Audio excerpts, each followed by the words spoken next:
খোকন হালদার আর খোকন হালদার তার ব্যাট কথা বলবে।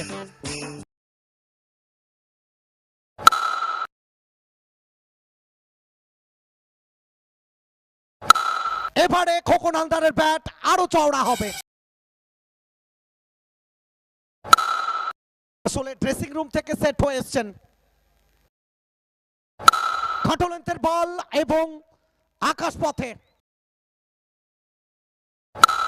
খোকন হালদার।